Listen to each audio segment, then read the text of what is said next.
Praise the lord.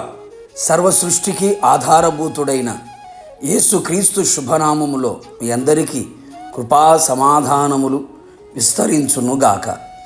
ఈ దినపు యేసయ్య జీవపు మాట.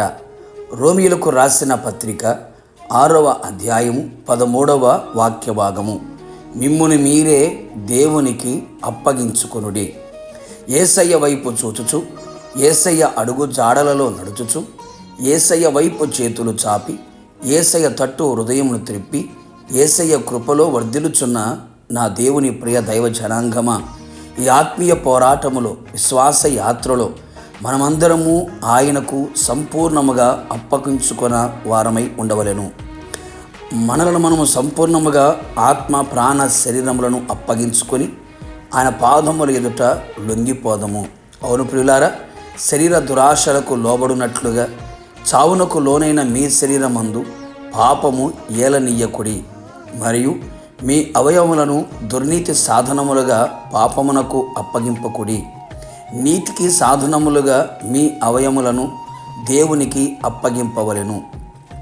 సమస్త అవయవ నిర్మాణకుడైన యేసయ్యను ఆరాధించున్నట్లుగా, ఘనపరుచున్నట్లుగా, కొనియాడునట్లుగా ఉండవలెను. మనుషులకు కాక, లోకమునకు కాక, పాపమునకు కాక, అపవాదికి కాక సంపూర్ణముగా యేసయ్యకు అప్పగించుకొని జీవించదము. మీరు పాపమునకు దాసులై ఉంటిరి గాని ఏ ఉపదేశ క్రమమునకు మీరు అప్పగింపబడితిరో దానికి హృదయపూర్వకముగా లోబడిన వారై పాపము నుండి విమోచింపబడి నీతికి దాసులైతిరి. ఇందుకు దేవునికి స్తోత్రం. ఇప్పుడు పాపము నుండి విమోచింపబడి దేవునికి అప్పగించుకొని దేవునికి దాసులైనందున పరిశుద్ధత కలుగుటయే మీకు ఫలము, దాని అంతము నిత్య జీవము.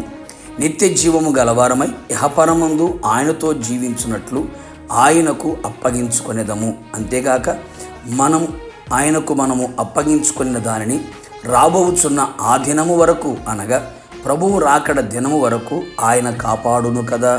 మీ ఆత్మయు శరీరమును జీవమును మన ప్రభువైన యేసుక్రీస్తు రాకడ యందు నిందారహితముగాను సంపూర్ణముగా ఉండునట్లు కాపాడునుగాక. అంతేగాక మన మార్గములన్నీ ఆయనకు అప్పగించదము. అప్పుడు ఆయన మనము నడవవలసిన మార్గమును మనకు బోధించును, నడిపించును, జీవ మార్గమును తెలియజేయును.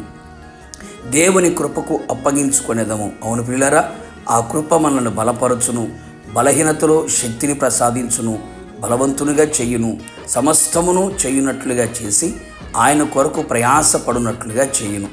ఆయన వాక్యమునకు అప్పగించుకొనేదము.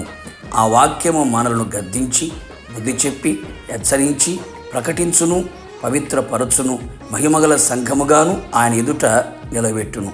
అన్ని వేళలా మనము ఆదరణ, ఆరోగ్యము, ఆనందము, ఆత్మాభివృద్ధి, ఆశీర్వాదమును కలుగు చేయును. కావున దేవుని ప్రియులారా, మనము సంపూర్ణముగా ఆయనకు అప్పగింపబడిన వారమై వధువు సంఘముగా సిద్ధపడి మధ్యాకాశములో ఆయనను ఎదుర్కొనేదము.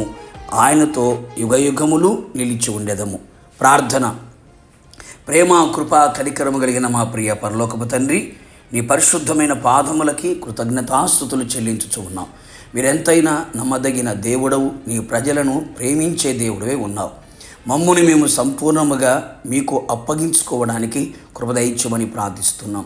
నీ ప్రజలందరూ కూడా ప్రభువా, అపాద మస్తకం నీకే అంకితమంటూ నీ పాద సన్నిధికి చేరి ఉండగా వారందరినీ కూడా మీరే బలపరచమని ప్రార్థిస్తున్నాం. అంతవరకు కాపాడమని కోరుతున్నాం. అలాగే తండ్రి, మీకు స్తోత్ర, నీతిగా దాసులుగా ఉండునట్లుగా మీ వాక్యమునకు, మీ కృపకు తండ్రి సంపూర్ణముగా అప్పగించుకొని ప్రభు రాకడ వరకు, మీరు వచ్చు వరకు తండ్రి కాపాడబడినట్లుగా మీరు కృప దయచేయమని మమ్మల్ని మీకు అప్పగించుకుంటూ తగ్గించుకుంటూ యేసు నామములో అడిగి పొందుకొని ఉన్నాము తండ్రి, ఆమేన్. నిశ్చయముగా మీరును మీ కుటుంబ సభ్యులందరూ యేసయ్యకు సంపూర్ణముగా అప్పగించుకొందురు గాక. ఆయన వలన సంపూర్ణ ఆశీర్వాదములు అనుభవించుదురు గాక. God bless you.